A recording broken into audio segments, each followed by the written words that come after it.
first time I showed any interest into tattooing was when I was walking down the red light districts with my mum in Copenhagen. So I would draw my own tattoo designs and take them into the red light districts of Copenhagen, and then some old tattooers would completely fuck them up and then take all my money. And I thought, hang on a minute.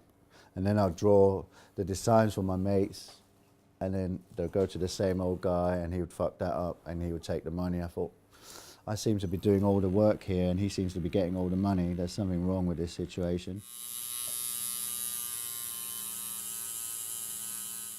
I decided to open up in London and in West Hampstead because it was a unique melting pot. And again, I love a challenge, and when people say it will never work there, I have to do it. Local community have welcomed me and they absolutely love having us here, and it's lovely. At first I started tattooing myself and it really hurt, so I thought it's probably better if I just tattoo my friends, as it's a lot less painful.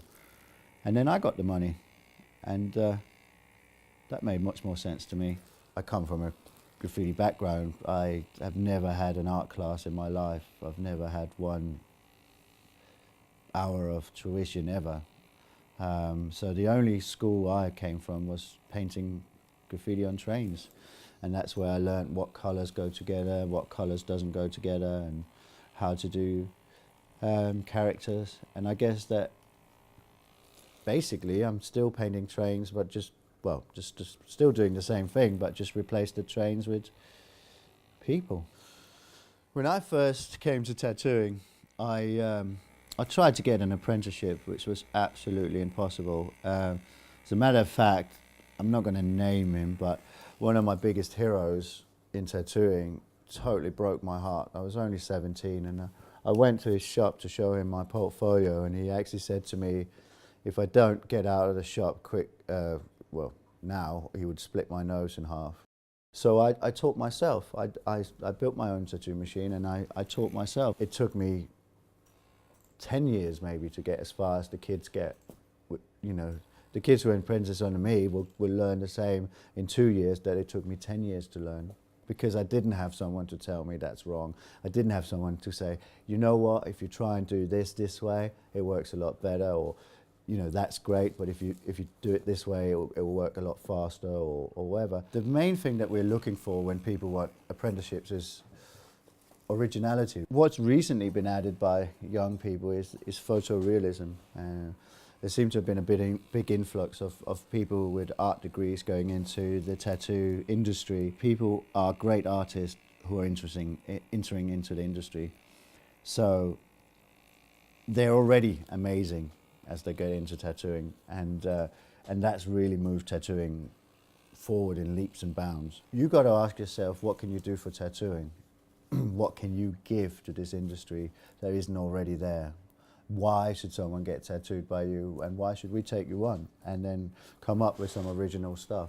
And don't be scared, you know, don't be afraid of being different. Don't be afraid of doing some stuff that hasn't been done before. If the studio doesn't appreciate that, then they're not the right studio. The problem is that a lot of people are scared of originality. I guess before you enter a career, you're probably a bit unsure of yourself, and you want to conform and you want to fit in. What you should do is probably the complete opposite.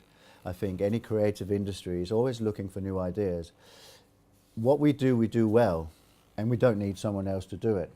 What we can't do is get a different perspective of something.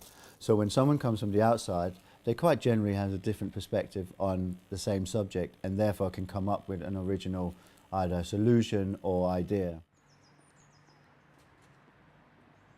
When I was kind of had the right idea from the beginning, because I was a graffiti artist going into tattooing, and it turned out that that was what made me stand out from the crowd. That was what made me original, and that was what I could give to the tattoo industry. So I think for any young person entering into any creative industry is to believe in yourself, believe in the crazy ideas, don't edit out all the originality, don't try and conform. The greatest thing about traveling around the world is to, obviously you observe different styles of tattooing and different techniques of tattooing. And one of the beautiful things about tattoos is that no matter what part of or what corner of the world that you go to, they always have some form of tattooing? I do, it's more fine art, kind of weird portrait. And he's kind of very colour and that, and I'm very kind of black and grey. Totally different. He's more kind of street artist, graffiti kind of style art, where I'm more oil painting, kind of fine art, kind of. So yeah, both our arts are kind of completely different. I do a lot of painting as well now, so I do a lot of oil painting. I try and divide the time between both of them, which is quite tricky, but yeah, sometimes the painting takes over and the tattooing kind of takes over. It's really fascinating how different cultures and styles are done in different ways. One of the things that inspired me the most was probably going to San Francisco, a city where the nerd is the king, and I saw sci-fi tattoos, which is something that has inspired me immensely. One of the reasons why I travel around the world for tattoo conventions is I think it's very important to keep in touch with the real tattoo scene. And what you get from tattoo conventions is you get all the young talent. When people come with ideas to us, the main thing that we try and focus on is to try and make something unique for each client. Let's say, for example, in this coincidence, I was asked to do a Grim Reaper, and then we try and find an angle that makes the tattoo unique. So we did a Grim Reaper robot. And then I would ask the client to go away and find 3 or 4 different Reapers that they like, and a couple of Grim Reapers that they don't like. And that way I get a clear idea of the individual's taste, the likes and don't likes. I choose Dan because I think I've got an affinity with his kind of vision on art. So I like graffiti art, and when I watched London Ink, that's when I saw Dan for the first time, and I saw him do a robot tattoo, and I thought to myself, I'll get one of those, and now I've got 2. I think it's colourful, I think it's bold, I think it's something that you remember when you've seen it. It's cartoonish, which I like. Robots in particular, I've always loved. Much like sort of sci-fi things like that. I quite like the whole idea of it. And it's unusual.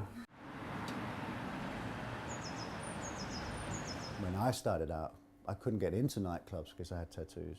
Now I get invited to nightclubs because I have tattoos. Any kind of cultures have always had tattooing, and it's always been the upper parts of society that got tattooed. And it was only for a short while after the Second World War where tattooing became completely out of fashion and only became like working class art form. And we have taken it back to where it was normally. And now actually, if you are you have to be quite wealthy to have tattoos these days because they're bloody expensive. So it's kind of become a status symbol again. The most successful sports people have the most tattoos. The most successful rap artists have the most tattoos. I think it's very important that every generation try and push a little bit. What we did, I suppose, was, and I can't take credit for it on my own, we were a generation of tattooists who did it, was that we added big bold lines, we added lots of colour, and we added sort of a bit of a graffiti flavour in there.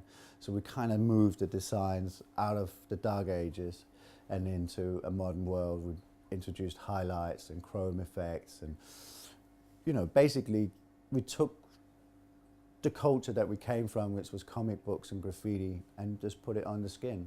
And the next generation is doing hyper-realism and stuff that they go. So already it's moving along.